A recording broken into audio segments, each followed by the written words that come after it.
اعوذ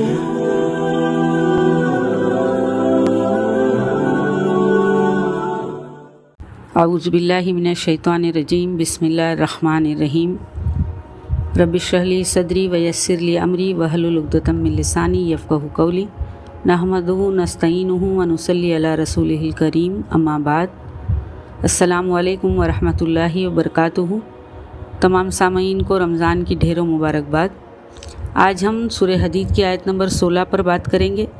اس آیت میں اللہ تعالیٰ فرماتے ہیں، الم یعنی للذین آمنوا ان تخشع قلوبهم لذکر اللہ وما نزل من الحق ولا یکونوا کالذین اوتوا الکتاب من قبل فطال علیہم الامد فقست قلوبهم وکثیر منہم فاسقون۔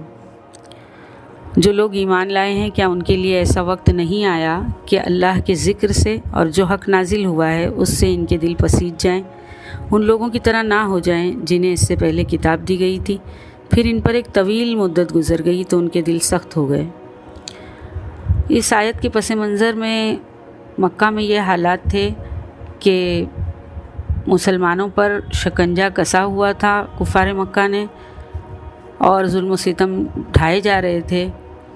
گوشے گوشے سے مظلوم مسلمان سخت بے سر و سامانی کی حالت میں پناہ لینے کے لیے مدینے کی طرف بھاگے چلے آ رہے تھے، اور مخلص مسلمانوں کی کمر ان مظلوموں کو سہارا دیتے دیتے ٹوٹی جا رہی تھی۔ یہاں پر اللہ تعالیٰ ایسے حالات میں فرما رہے ہیں، کیا اب بھی وہ وقت نہیں آیا کہ اللہ کا ذکر سن کر تمہارے دل پگھلیں اور اس کے دین کے لیے تمہارے دلوں میں ایثار و قربانی اور سرفروشی کا جذبہ پیدا ہو؟ کیا ایمان لانے والے ایسے ہی ہوتے ہیں کہ اللہ کے دین پر برا وقت آئے اور وہ اس کی ذرا سی ٹیز بھی اپنے دل میں محسوس نہ کریں؟ یہاں پر دیکھیں میری بہنیں، حالات جو اس وقت تھے کم و بیش ساری دنیا میں آج بھی مسلمانوں کے حالات ایسے ہیں۔ تو اللہ تعالیٰ ہم سے ہی مخاطب ہے اور ہم سے ہی سوال کر رہے ہیں کہ دین کے لیے ہم کتنی استقامت رکھتے ہیں، اور اللہ کے ذکر کو سن کر ہمارے دلوں میں اللہ کا ڈر نہیں پیدا ہوتا۔ ہم بھی بہت زیادہ رمضان کے مہینے میں قرآن کی تلاوت کرتے ہیں، اس پر وقت لگاتے ہیں، ایسی دینی مجالس میں بیٹھتے ہیں، ذکر و اذکار کرتے ہیں۔ تو یہاں یہ سب کرنے کے بعد ہمارے دل کی حالت کیا ہے؟ یہاں پر تخشع قلوبہم کی بات آئی ہے، یعنی خشوع قلب۔ یہ جو خشیت ہوتی ہے یہ عام ڈر اور خوف نہیں ہوتا، بلکہ یہ اللہ کی معرفت یا اللہ کی پہچان آنے کے بعد، اللہ کا علم ہو جانے کے بعد جو باوقار خوف پیدا ہوتا ہے اس کو خشیت کہتے ہیں۔ اور جب یہ انسان کے دل میں سما جاتی ہے تو اس کے معاملات، اس کے حالات، اس کے جذبات سارے کے سارے بدل جاتے ہیں۔ تو یہاں پر وہی فرمایا جا رہا ہے کہ کیا وہ وقت نہیں آیا؟ اگر یہ آیت ہم اپنے اوپر چسپا کر کے دیکھیں تو کیا وہ گھڑی یا وہ موقع یا وہ وقت نہیں آیا کہ ہم بھی تو ایمان لانے والے ہیں نا، کہ اللہ کے لیے ہمارے دل جھک جائیں، ہے نا؟ یا پھر علم حاصل کرنے، قرآن کی تلاوت کرنے کے بعد کیا ہمارے دل کیوں نہیں جھکتے؟ اللہ کے ذکر، اللہ کے نام، اللہ کی بات سن کر اس کی اطاعت کے لیے ہمارے دل نرم کیوں نہیں ہوتے؟ تو یہاں پر دل جب نرم ہو جاتا ہے، اس کے اندر خشیت آ جاتی ہے تو وہ نصیحت قبول کرتا ہے، اللہ کی اطاعت کے لیے اس کا دل راضی ہو جاتا ہے۔ اللہ کا نام آتے ہی، اس کا حکم آتے ہی دل جھک جاتے ہیں، اس کو سن کر انسان کی زندگی بدل جاتی ہے۔ یہاں پر مفسرین نے اس آیت کے کانٹیکس میں تابعین کے دور کے ایک عالم کے بارے میں بات کی ہے کہ فضیل بن غیاث یہ ڈاکو تھے، اور ایک دن جب یہ ڈاکو زنی کی نیت سے کسی گھر میں سراغ کرتے ہیں تو دیکھا کہ کوئی قرآن پڑھ رہا ہے اور یہی آیت پڑھ رہا ہے، تو وہ کہتے ہیں کہ اس ایک آیت نے ان کا دل نرم کر دیا، اور اسی وقت انہوں نے کہا، یا اللہ وہ وقت آ گیا، میں توبہ کرتا ہوں۔ اور اس کے بعد وہ نیکی میں اتنے آگے بڑھ گئے کہ زہد و تقویٰ میں وہ بہت بڑا مقام انہوں نے بنا لیا۔ تو ایسے مواقع میری بہنیں اللہ ہر ایک کو دیتا ہے، جب ایک دل پر دستک ہوتی ہے اللہ کی طرف سے۔ اگر اس وقت انسان اپنے جو شش و پنج کروں یا نہ کروں اس سے نکل کر فیصلہ کر لیتا ہے تو اللہ تعالیٰ اس کے لیے خیر کے دروازے کھول دیتا ہے، اس کی شرح صدر کر دیتا ہے۔ لیکن اگر وہ اس میں تاخیر کر جائے، اور یہ شیطان کا حربہ ہے کہ جب کوئی نیک کام کرنے کی انسان نیت کرتا ہے یا اپنے دل کو بدلنے کی کوشش کرتا ہے یا اللہ کو یاد کر کے اس کی خشیت اپنے دل میں پیدا کرنے کی کوشش کرتا ہے، تو شیطان اس پر یہ تاخیری وار کرتا ہے، یعنی اس کو تاخیر میں ڈال دیتا ہے کہ ابھی کیا ضرورت ہے، ابھی تو دنیا کی ذمہ داریاں ہیں، ابھی تو بچوں کو پڑھانا ہے، ابھی تو بچیوں کی شادی کرنا ہے، ابھی تو مجھے گھر بنانا ہے، اس کے بعد میں اللہ کے دین کے بارے میں سوچوں گی کام کرنے کے لیے۔ تو یہ جو تاخیر ہے نا، کبھی کبھی انسان کو اس کام سے دور کر دیتی ہے۔ دیکھیے حضرت کعب بن مالک کا کیا معاملہ تھا، ان کی تو نیت ایسی تھی ہی نہیں، لیکن بس تاخیر کی وجہ سے وہ اس حکم پر جو ہے وہ پہنچ نہ سکے۔ تو یہ جو تاخیر ہے، اس سے بچنا، شیطان کے اس حربے سے بچنا، اور پھر اپنے آپ کو اللہ کی اطاعت میں سونپ دینا۔ اللہ تعالیٰ سے دعا ہے، بہت زیادہ دعا ہے کہ اللہ تعالیٰ ہم کو ایسی خشیت نصیب فرما۔ اب جب خشیت دل میں آ جاتی ہے تو انسان کے معاملات ہم کو نوٹس کرنا چاہیے، کیا ہمارے اندر یہ تبدیلیاں آئی ہیں؟ اگر خشیت ہے تو یہ نشانیوں میں یہ باتیں آتی ہے کہ جب ہمارے ساتھ کوئی مس بیہیو کرے یا ہمارا دل دکھ جائے کسی کی وجہ سے، کسی کے برتاؤ سے، تو ہم اس وقت شدید تکلیف میں ہو کر بھی صبر کر لیں، آنسو پی جائیں، اللہ کی طرف رجوع کریں، اسی کو پکاریں، مدد اسی سے مانگیں۔ پھر اگر کوئی غلطی ہو جاتی ہے یا گناہ ہو جاتا ہے تو اس پر نادم ہو جائیں۔ پھر جب تک اصلاح نہ کر لیں، جب تک چین نہ لیں، نعمتوں کا بہتر استعمال اور شکر ادا کریں۔ دلوں کا جو ہے خشیت جب آتی ہے تو دل کا نرم ہو جاتا ہے، دل جو ہے ہمارا نرم ہو جاتا ہے۔ جب دل نرم ہو جاتا ہے تو اس میں نصیحت جو ہے وہ اثر کرنے لگتی ہے نا۔ جیسے اللہ تعالیٰ نے سورہ یونس میں بھی فرمایا کہ ہم یا ایھا الذین آمنو، ہم جو اے لوگوں جو ایمان لائے ہیں، یہ قرآن جو ہے تمہارے لیے ہدایت ہے، رحمت ہے، اور تمہارے دلوں میں جو مرض ہے اس کی شفا ہے نا، شفاءً لما فی الصدور۔ تو یہ جو قرآن کی جو نصیحتیں ہیں وہ دل میں اترنے لگتی ہے جب دل کی زمین نرم ہو جاتی ہے، زرخیز ہو جاتی ہے، اور وہ نصیحت کا ایسا اثر ہوتا ہے کہ وہ جیسے بیج کسی زرخیز زمین میں ڈالا جائے اور اس کے بعد فوراً اس میں سے ایک تر و تازہ کوپل پھوٹ اٹھے۔ تو یہ خشیت جو ہے وہ دل کی زمین کو نرم کر دیتی ہے۔ تو انسان کے لیے جو اللہ کے فیصلوں پر راضی ہو جانا آسان ہو جاتا ہے، ہر حال میں شکر ادا کرنا آسان ہو جاتا ہے۔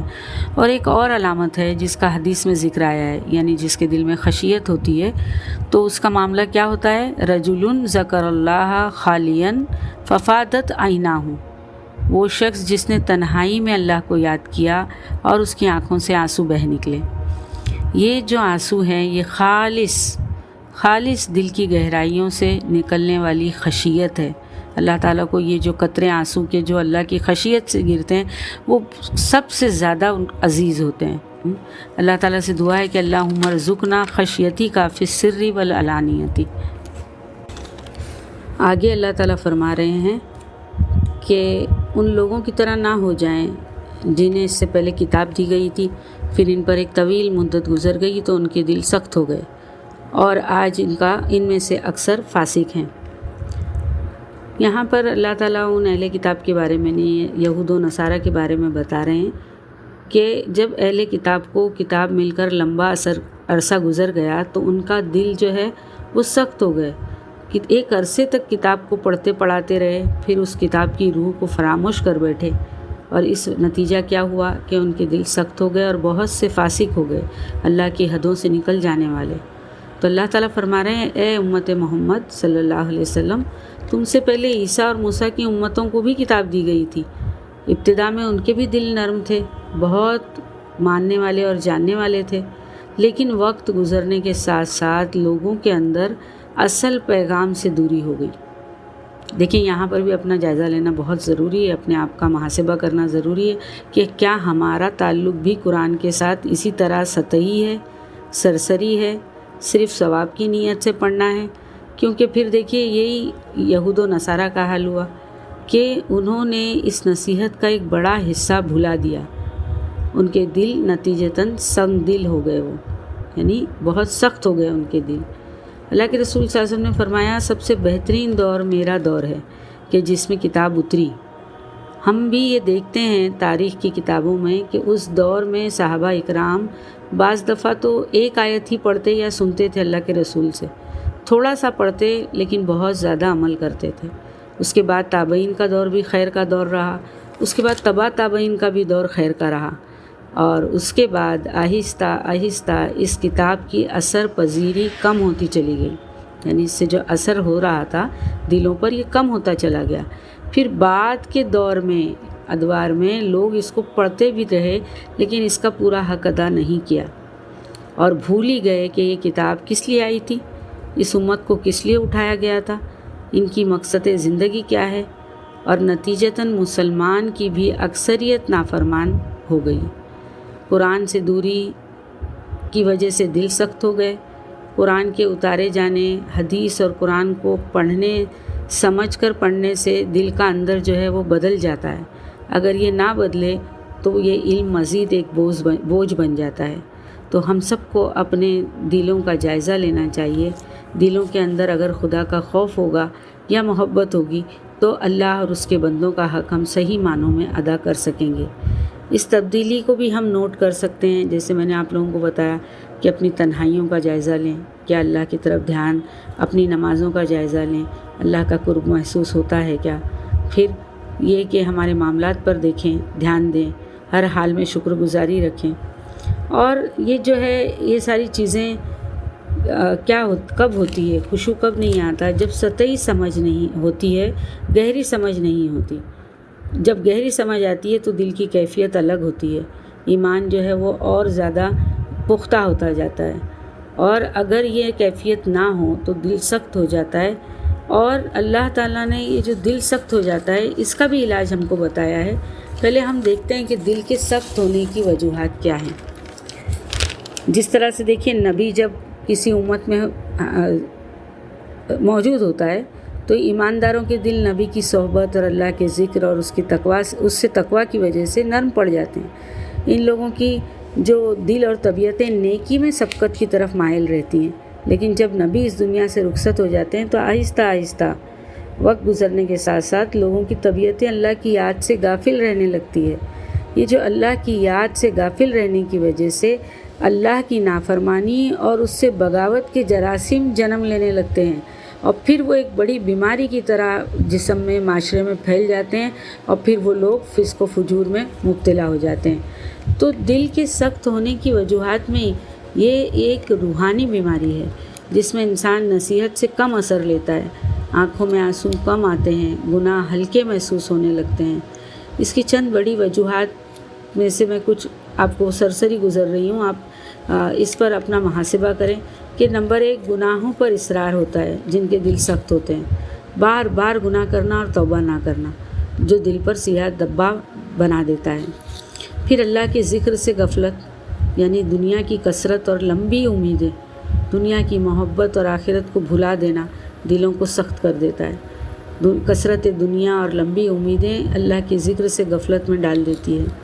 اللہ کے رسول فرماتے ہیں قرآن سے دوری اور موت کو یاد نہ کرنا۔ اللہ کے رسول نے فرمایا کثرت سے موت کو یاد کرو، کیونکہ کیا ہوتا ہے، قبر و آخرت کی یاد جب کم ہونے لگتی ہے تو دل دنیا میں ہی جم جاتا ہے۔ پھر ایک اور نشانی ہے کہ نصیحت کو معمولی سمجھنا۔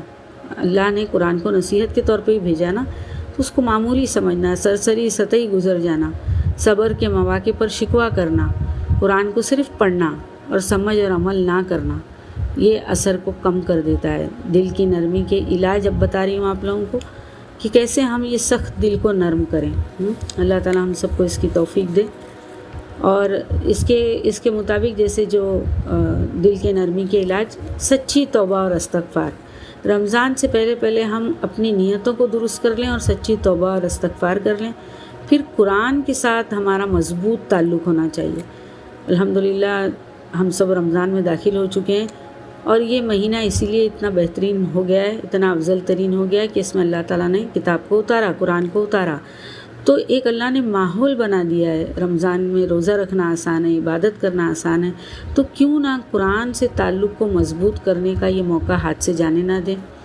ہم قرآن کو صرف پڑھیں نہیں بلکہ سمجھیں اور عمل کرنے کی نیت سے اس کو سمجھیں، صرف ثواب کی نیت سے نہ پڑھیں۔ قرآن کے ساتھ اپنے تعلق کو مضبوط بنائیں، کیونکہ یہ اللہ ہم سے بات کر رہا ہے تو اس کی بات سننا کتنی بڑی عظمت کی بات ہے۔ پھر ذکر و اذکار، یعنی اللہ تعالیٰ کی صفات کا ذکر، اللہ تعالیٰ کی بڑائی، اللہ تعالیٰ کا بے نقص بیان کرنا، یہ ساری چیزیں بھی دل کو نرم کرتی ہے۔ پھر نیک لوگوں کی مجالس میں اور صحبت میں رہنا۔ پھر اللہ کے رسول نے یہ بھی فرمایا کہ جب کوئی اپنے دل کو نرم کرنا چاہتا ہے یا دل سخت ہو گیا ہے تو وہ یتیم اور محتاج پر رحم کرے۔ پھر اللہ کے رسول نے یہ بھی فرمایا کہ موت کو کثرت سے یاد کرو، تو اس سے دل نرم ہو جائے گا۔ کیوں؟ آخرت کو کثرت سے یاد کرو، موت کو کثرت سے یاد کرو، تاکہ ہم کو یہ یاد رہے کہ یہ ہمارا ٹھکانہ نہیں ہے۔ دائمی ٹھکانہ تو ہمارا آخرت میں جو اللہ تعالیٰ کے اذن سے، اللہ کی رحمت سے جو ہم کو ملے گا وہی ہمارا دائمی ٹھکانہ ہے۔